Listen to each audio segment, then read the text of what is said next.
If you remember a while back, we did Welcome to the Arena, which had its own which is basically a multiplayer level that was expanded upon in Dark Hour, and basically had a single player multiplayer level in Dark Hour that was much more polished than the one that you saw here.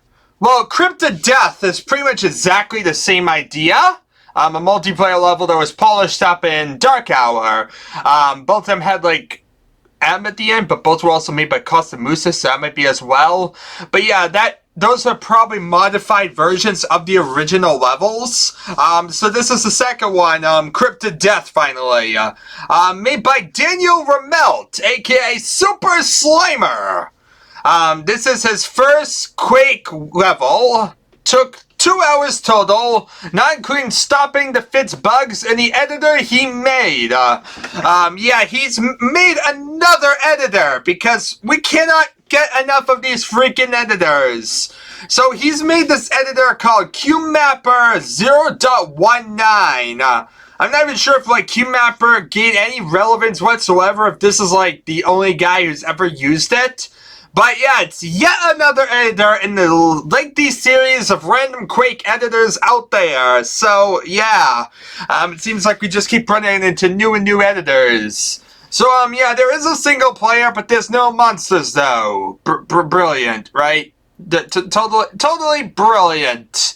Gotta love that lack of anything. You know, that whole pointlessness. The pointlessness of being. That's the ultimate thing. So, yeah. With that in mind, it took about 3 days, including the time to write the editor. And, yeah, that's pretty much about it. There's tons of bugs in the editor. But in the map, there are none. No bugs, at least. So, yeah, that's pretty much it. Time to play Crypt'o'Death. Because that's one of the things we need to play.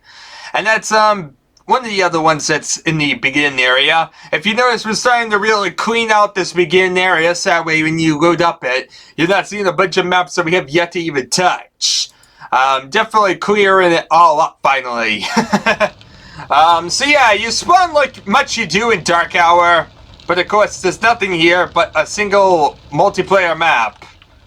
Now, as you can see, it's more primitive. It's very, very brown. Brownness everywhere. So you can see these rivet textures are everywhere here for some reason. Yeah. There's some sky textures outside. I think they're just solid textures in Dark Hour because there's no sky textures in Dark Hour. But here it's actual sky. So here's some rockets, some nails, and now we get to the brown corridors, which are actually very, very similar to the ones that you see in Dark Hour. Like, they look rather similar, the textures. So, yeah, it's not as flashy or as different in the dynamic as, say, like, Welcome to the Arena was. But there isn't a really a single-player component to this one, so that's a difference, right? Yeah. Really, really pointless, but another level to check out, another level to show, even if we've kind of already seen it before. So as you see him just running around, picking out the guns. There's really not much to talk about here, people. This is really pointless. But, yeah. You know, as you can see, all the guns besides the Thunderbolt are here. It's made for Quake, the shareware release, and so therefore there's no Thunderbolt. But yeah, really pointless level. Made to be another multiplayer level for the most part. Really, this was expanded later on. Look at all the lava underneath us. In the Dark Hour version, which I've already kind of covered. So this kind of comes across as very, very pointless for us. But it is another version of the level. And it is cataloged by Aftershock, so therefore we must cover it.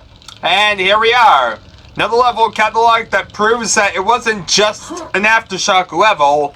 No, it was actually a level that you could download on the internet and was expanded by Dark Hour.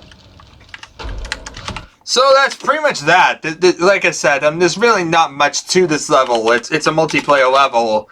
Between all the multiplayer levels and test levels and all that, we're really getting to a point in the game whereby we're just really getting through levels really quickly, saying that there's really not much to talk about, and moving on to the next one where there's nothing to talk about.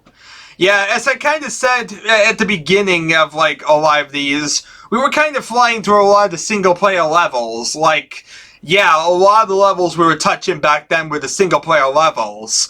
And so now we're getting to a point where most of the remaining stuff is really not that spectacular or just little random multiplayer levels. So yeah, from here it just kind of gets to a lot of content for the sake of content. So, yeah, stick around with me, though, and we'll check out and see what exactly there is. There is some little IDs here and there up and coming that we've still yet to check out.